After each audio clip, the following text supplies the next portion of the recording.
Hi guys, so last session നമ്മൾ അറേസിനെ കുറിച്ച് go through ചെയ്തിരുന്നു.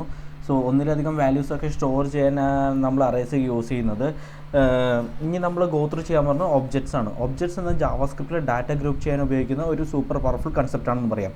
അഥവാ റിലേറ്റഡ് ആയ പല ഡാറ്റ വാല്യൂസ് ഒരൊറ്റ സ്ട്രക്ചറിൽ കൂട്ടിച്ചേർക്കാൻ ഒബ്ജക്റ്റ് പെർഫെക്റ്റ് ആണെന്നും പറയാം. ഓക്കെ, കഴിഞ്ഞ ഒരു എക്സാമ്പിളിൽ നമ്മൾ അറേസിൽ നമ്പർ മാത്രമാണ് സ്റ്റോർ ചെയ്തത്. പക്ഷേ അതുകൊണ്ട് നമുക്ക് ഫുൾ ഇൻഫർമേഷൻ കിട്ടുന്നില്ല. നമ്മളിവിടെ ആഡ് ചെയ്തപ്പോൾ നമുക്ക് ഫുൾ ഇൻഫർമേഷൻ കിട്ടുന്നില്ല. മുമ്പത്തെ വാല്യൂ എപ്പോഴാണ് എൻ്റർ ചെയ്ത വാല്യൂ എന്താണ്, റിസൾട്ട് എന്താണ്, എന്ത് ഓപ്പറേറ്ററാണ് യൂസ് ചെയ്തത്, ഈ ഒരു വാല്യൂസ് ഒന്നും നമുക്ക് കിട്ടുന്നില്ല. നമ്മൾ എൻ്റർ ചെയ്ത വാല്യൂസ് മാത്രമേ നമ്മൾ സ്റ്റോർ ചെയ്യുന്നുള്ളൂ അറേസിൽ. ഓക്കെ, സോ നമുക്ക് എക്സാമ്പിൾ പറയുകയാണെങ്കിൽ ആഡ് ഓപ്പറേഷൻ ചെയ്യുമ്പോൾ നമ്പർ എന്ത് നമ്പറാണ് ആഡ് ചെയ്തത്, പ്രീവിയസ് റിസൾട്ട് എന്തായിരുന്നു, ഫൈനൽ റിസൾട്ട് എന്താണ് എന്നുള്ളതൊക്കെ കൂടി നമുക്ക് ലോഗ് ചെയ്യണം ആക്ച്വലി. സോ അത് ചെയ്യാനുള്ള സ്ട്രക്ചറാണ് നമുക്ക് ഉണ്ടാക്കേണ്ടത്. അത് തന്നെയാണ് ഒബ്ജക്റ്റ്. ഒരു ഓപ്പറേഷനെ കുറിച്ചുള്ള എല്ലാ ഡീറ്റെയിൽസും ഒരൊറ്റ ഗ്രൂപ്പാക്കി സ്റ്റോർ ചെയ്യാൻ പറ്റും നമുക്ക്. സോ ഒബ്ജക്റ്റ് എങ്ങനെ ക്രിയേറ്റ് ചെയ്യാന്ന് വെച്ചാൽ അത് കേർലി ബ്രേസസ് ആണ് യൂസ് ചെയ്യുന്നത്. സോ ജാവാസ്ക്രിപ്റ്റ് ഫങ്ഷൻസിലും കേർലി ബ്രേസസ് നമ്മൾ യൂസ് ചെയ്തു. ഇവിടെ ഈ കേർലി ബ്രേസസ് നമ്മൾ യൂസ് ചെയ്തിട്ടുണ്ടല്ലോ. ഓക്കെ, സോ അത് ഫങ്ഷൻ ബോഡിക്ക് വേണ്ടിയായിരുന്നു. പക്ഷേ ഇവിടെ നമ്മൾ ക്രിയേറ്റ് ചെയ്യുന്നത് ഒരു ഒബ്ജക്റ്റിന് വേണ്ടിയിട്ടാണ് കേർലി ബ്രാക്കറ്റ് യൂസ് ചെയ്യുന്നത്. സോ ഞാൻ ഒരു എക്സാമ്പിൾ പറയുകയാണെങ്കിൽ ഇവിടെ ഞാൻ ഒരു ഒബ്ജക്റ്റ് ക്രിയേറ്റ് ചെയ്യാം. കോൺസ്റ്റ് ലോഗ് എൻട്രി എന്ന ഒബ്ജക്റ്റിൻ്റെ പേര് ഈക്വൽ ടു കേർലി ബ്രാക്കറ്റ് കൊടുത്തു. സോ ലോഗ് എൻട്രി എന്നുള്ളൊരു ഒബ്ജക്റ്റാണ്, ഒരു ഒബ്ജക്റ്റ് നമ്മൾ ക്രിയേറ്റ് ചെയ്തു. ഇതൊരു എംപ്റ്റി ഒബ്ജക്റ്റാണ്. പക്ഷേ ഇങ്ങനെ വെച്ചാൽ യൂസ് ഇല്ല. അതിൽ നിന്ന് നമുക്ക് വാല്യൂസും കൂടി ആഡ് ചെയ്യണം. സോ വാല്യൂസ് ആഡ് ചെയ്യണമെന്ന് വെച്ചാൽ കീ വാല്യൂ പ്രേയേഴ്സാണ് നമ്മൾ യൂസ് ചെയ്യുക. സോ കീ എന്ന് പറഞ്ഞാൽ ഐഡൻറ്റിഫയർ, വാല്യൂ എന്ന് പറഞ്ഞാൽ ഡാറ്റ വാല്യൂ എന്ന് പറയും. ഒരു എക്സാമ്പിൾ പറയുകയാണെങ്കിൽ ഇവിടെ നമുക്ക് കീ വാല്യൂ എന്ന് പറഞ്ഞാൽ നെയിം എന്ന് പറഞ്ഞിട്ട് സച്ചിൻ നമുക്ക് കൊടുക്കാം. അപ്പോൾ നമ്മൾ നേരത്തെ മുമ്പ് പറഞ്ഞു നെയിം എന്ന് പറഞ്ഞാൽ കീ ആണ്. സോ കീ അത് ഐഡൻറ്റിഫയർ ആണ്. വാല്യൂ എന്ന് പറഞ്ഞാൽ സച്ചിനാണ്, അത് ഡാറ്റ വാല്യൂ ആണെന്നുള്ളത്. സോ ഇത് തമ്മിൽ കോളം കൊണ്ടാണ് നമ്മൾ വേർതിരിക്കുന്നത്. സോ കീ കോളൻ വാല്യൂ അങ്ങനെയാണ് നമ്മൾ ആഡ് ചെയ്യുന്നത്. ഓക്കെ, സോ എന്നിട്ട് ഇവിടെ ഫൈനൽ കോമ കൊടുത്തു കഴിഞ്ഞാൽ നമുക്ക് അടുത്തത് ആഡ് ചെയ്യാൻ പറ്റും, അടുത്ത കീ വാല്യൂ പെയർ ആഡ് ചെയ്യാൻ പറ്റും. സോ അങ്ങനെ പോവാം. ഇവിടെ നെയിം മാത്രമല്ല, നമ്മൾ സ്ട്രിങ് കൊടുത്തത് ഈ വാല്യൂവിൽ വേണമെങ്കിൽ നമുക്ക് സ്ട്രിങ് കൊടുക്കാം, ബൂളിയം കൊടുക്കാം, ഡിഫറെൻറ്റ് ഡാറ്റ ടൈപ്സ് നമുക്ക് കൊടുക്കാൻ പറ്റും. ഈവൻ ഒബ്ജക്റ്റിൻ്റെ ഉള്ളിൽ ഇതിൻ്റെ ഉള്ളിൽ എനിക്ക് ഒബ്ജക്റ്റും കൂടി വേണമെങ്കിൽ കൊടുക്കാൻ പറ്റും. എന്ത് വേണമെങ്കിലും നമുക്ക് കൊടുക്കാൻ പറ്റും ഇത് വാല്യൂവിൻ്റെ ഉള്ളിൽ. ഓക്കെ, സോ നമുക്ക് നമ്മുടെ ഈ കോഡിൽ ഇനി ഓരോ ബട്ടൺ ക്ലിക്കിന് ലോഗ് എൻട്രീസ് അറേസിൽ നമ്പർ മാത്രമല്ല യൂസ് ചെയ്യുന്നത്, നമ്മൾ ഈ ഒബ്ജക്റ്റും കൂടി പുഷ് ചെയ്യേണ്ടതുണ്ട് നമ്മുടെ ഈ ലോഗ് എൻട്രീസിൽ. ഓക്കെ, സോ ഇതിനെ ഫുൾ ഒബ്ജക്ട്സ് ആയിട്ട് നമ്മൾ ഉണ്ടാക്കണം. സോ ലോഗ് എൻട്രിയിൽ ഞാനിപ്പോൾ ഫസ്റ്റ് കീ കൊടുക്കാൻ പോണത് ഓപ്പറേഷനാണ്.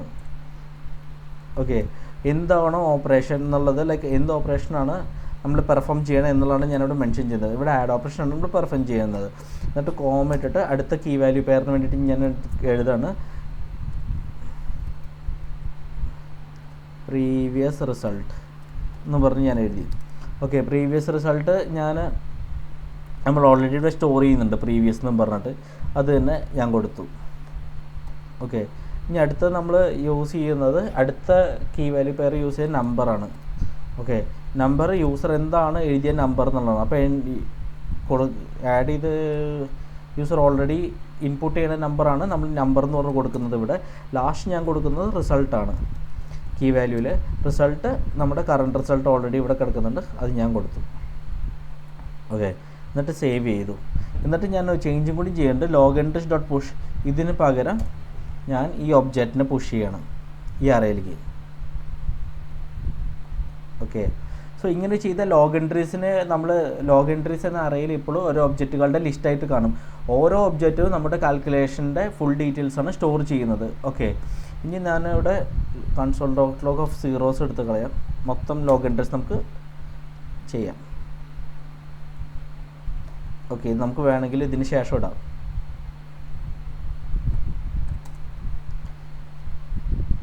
ഇത് വായിക്കാൻ എളുപ്പത്തിന് ഞാനൊരു ഇങ്ങനെ കൊടുത്തു, ഒബ്ജക്റ്റ് വായിക്കാൻ എളുപ്പത്തിന് സേവ്.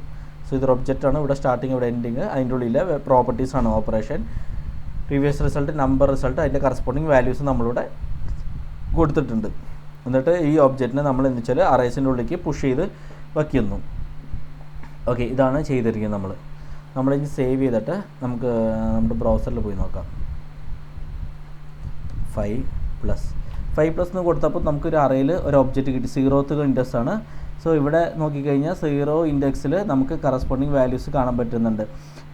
ഓപ്പറേഷൻ ആഡ് ആണ്, പ്രീവിയസ് റിസൾട്ട് നമുക്ക് 0 ആണ് കിട്ടിയിരിക്കുന്നത്. പിന്നെ നമ്പർ അതിൻ്റെ നമ്മളിപ്പോൾ യൂസർ ഇൻപുട്ട് ചെയ്ത നമ്പറാണ് നമുക്ക് കിട്ടുന്നത്, അതിൻ്റെ കറസ്പോണ്ടിങ് റിസൾട്ടും കിട്ടുന്നുണ്ട്. എല്ലാം നമുക്ക് നീറ്റ്ലി കാണാൻ പറ്റുന്നുണ്ട്. ഓക്കെ, അടുത്ത തവണ ഞാൻ വീണ്ടും ആഡ് ചെയ്യണം പ്ലസ് കൊടുത്തിട്ട്. അപ്പോൾ നമുക്ക് 2 ഒബ്ജക്റ്റ് കാണാൻ പറ്റി അടുത്തതിൽ രണ്ടാമത്തെ പ്രാവശ്യം. സോ രണ്ടാമത്തിൽ നമ്മൾ ചെക്ക് ചെയ്തപ്പോൾ ആദ്യത്തെ ഇത് ഇപ്പോൾ 2 ഇൻഡെക്സായി. ആദ്യത്തെ ഉണ്ടായില്ല, ഇത് ഫസ്റ്റത്തെ ഇതിലായിരുന്നു. ഇപ്പോൾ നമ്മൾ രണ്ടാമത്തെ പ്ലസ് ബട്ടൺ ക്ലിക്ക് ചെയ്തപ്പോഴാണ് നമുക്ക് കിട്ടിയത്. ഈ അറയിൽ ഫസ്റ്റത്തെ വാല്യൂസ് കിടക്കുന്നുണ്ട്, പിന്നെ നമ്മൾ പുതിയ വാല്യൂ കൂടി ആഡ് ചെയ്തിട്ടുണ്ട്. ഓക്കെ, സോ അടുത്ത തവണ ആഡ് ചെയ്തപ്പോൾ നമുക്ക് അറേസിൽ മറ്റൊരു ഒബ്ജക്റ്റും കൂടി ആഡ് ചെയ്തിട്ടുണ്ട്. രണ്ടാമത്തെ ഒബ്ജക്റ്റും കൂടി ആഡ് ചെയ്ത് നമ്മൾ കണ്ടു. പുതിയ ഓപ്പറേഷൻ ഡീറ്റെയിൽസും നമുക്ക് കാണാൻ പറ്റുന്നുണ്ട്. ഓക്കെ, ഇങ്ങനെ നമുക്ക് ഒരുപാട് ഓപ്പറേഷൻസിൻ്റെ ഹിസ്റ്ററി ലഭിക്കും ബേസിക്കലി. ഇപ്പോൾ ഞാനിവിടെ വേറെ 12 ആഡ് ചെയ്യണമെങ്കിൽ ക്ലിയർ ചെയ്യാം. 12 ആഡ് ചെയ്ത് എനിക്ക് 3 ഡാറ്റ കിട്ടി അറയിൽ. ആദ്യത്തെ 5 ആഡ് ചെയ്തു, പിന്നെ ഞാൻ 66 ആഡ് ചെയ്തു, പിന്നെ 12 ആഡ് ചെയ്തു. സോ നമുക്ക് വാല്യൂസ് കിട്ടുന്നുണ്ട്, അതിൻ്റെ റിസൾട്ട് കറസ്പോണ്ടിങ്ങിൽ നമുക്കിവിടെ കിട്ടുന്നുണ്ട്. ഓക്കെ, ഇപ്പോൾ നമുക്ക് അറേസിൽ വാല്യൂസൊക്കെ സ്റ്റോർ ചെയ്യാൻ പറ്റുന്നുണ്ട്, പക്ഷേ ഒബ്ജക്റ്റിൽ കീ വാല്യൂ പേഴ്സ് ആയിട്ട് നമ്മൾ സ്റ്റോർ ചെയ്യുന്നത്. ഓക്കെ, ഇതുകൊണ്ട് തന്നെ ഡാറ്റയുടെ പല ഭാഗത്തും ഒരുമിച്ച് മാനേജ് ചെയ്യാം ആക്ച്വലി. ഇപ്പോൾ നമുക്ക് ലോഗ് എൻട്രീസ് എന്നുള്ള അറേ എന്ന് വെച്ചാൽ ഫുൾ ഓഫ് ഒബ്ജക്ട്സ് ആയി മാറി. ഇതൊരു സൂപ്പർ കോംബോ ആണ്. ഇതിനെ ലിസ്റ്റ് ഓഫ് സ്ട്രക്ചേർഡ് ഡാറ്റ എന്നും കൂടി നമുക്ക് പറയാൻ വേണമെങ്കിൽ. ഓക്കെ, സോ ഇപ്പോൾ സപ്പോസ് നമുക്ക് ഇതിൻ്റെ of 0 log entries of 0 dot operation എന്ന് പറഞ്ഞ് എടുക്കുകയാണെങ്കിൽ നമുക്ക് ഇത് കിട്ടും, ഈ വാല്യൂ കിട്ടും. എങ്ങനെയാണെന്ന് വെച്ചാൽ ഈ അറേയുടെ പേര് ലോഗ് എൻട്രീസ്, അതിന് ഇൻഡെക്സ് എടുക്കുക, ഏത് ഇൻഡെക്സ് വേണമെന്നുള്ളത്. നമ്മൾ ആദ്യത്താണെങ്കിൽ 0 വേണം, നമ്മൾ കഴിഞ്ഞ ക്ലാസ്സിൽ പറഞ്ഞു. 0 എടുത്ത് ഈ ഒബ്ജക്റ്റ് കിട്ടും. ഒബ്ജക്റ്റ് ഡോട്ട് ഓപ്പറേഷൻ നമ്മൾ വിളിച്ചു കഴിഞ്ഞാൽ നമുക്ക് ഈ വാല്യൂ നമുക്ക് കിട്ടും, ആഡ് കിട്ടും. ഓക്കെ, ഇതുപോലെ നമുക്ക് വാല്യൂ നമ്പർ റിസൾട്ടൊക്കെ തുടങ്ങിയത് നമുക്ക് ആക്സസ് ചെയ്യാൻ പറ്റും. ഈ നമ്പറും ഈ റിസൾട്ടൊക്കെ കിട്ടണമെന്നുണ്ടെങ്കിൽ നമുക്ക് ആക്സസ് ചെയ്തെടുക്കാൻ പറ്റും ആക്ച്വലി ഇതുപോലെ. സോ ഇതുപോലെ ഒബ്ജക്ട്സ് ഉപയോഗിച്ച് ഡാറ്റ നീറ്റ്ലി ഓർഗനൈസ് ചെയ്യാൻ കഴിയും. പിന്നെ log system, analytics, form data, user profile എല്ലായിടത്തും നമ്മൾ ഈ ഒബ്ജക്ട്സ് ആണ് ബേസിക്സ് കൺസെപ്റ്റ്, ബേസ് എന്ന് പറയാം. ഈ ഒബ്ജക്ട്സ് ആണ് ബേസ് എന്ന് പറയാം. അടുത്ത വീഡിയോയിൽ നമുക്ക് ഒബ്ജക്ട്സിനെ നിന്ന് വാല്യൂസ് എങ്ങനെ എക്സ്ട്രാക്ട് ചെയ്തെടുക്കാം എന്ന് ചെക്ക് ചെയ്യാം. ഒബ്ജക്റ്റിനെ കോപ്പി ചെയ്യണം, മെർജ് ചെയ്യണം തുടങ്ങിയ കൂടി സ്റ്റെപ്പ് ബൈ സ്റ്റെപ്പൊക്കെ നമുക്ക് ഡീറ്റെയിൽ ആയിട്ട് നോക്കാം അടുത്ത വീഡിയോയിൽ. ഓക്കെ, സോ അപ്പോൾ ഗൈസ് ഈ കോഡ് ട്രൈ ചെയ്ത് നോക്കൂ. കൺസോളിൽ എക്സ്പാൻഡ് ചെയ്ത് ഒബ്ജക്ട്സ് കാണുമ്പോൾ ജാവാസ്ക്രിപ്റ്റിൻ്റെ റിയൽ പവർഫുൾ നിങ്ങൾക്ക് മനസ്സിലാവും ആക്ച്വലി. സോ ഇന്നത്തെ വീഡിയോ ഞാൻ ഇവിടെ വെച്ച് റാപ്പപ്പ് ചെയ്യാണ്. Thanks lot. Happy coding. By.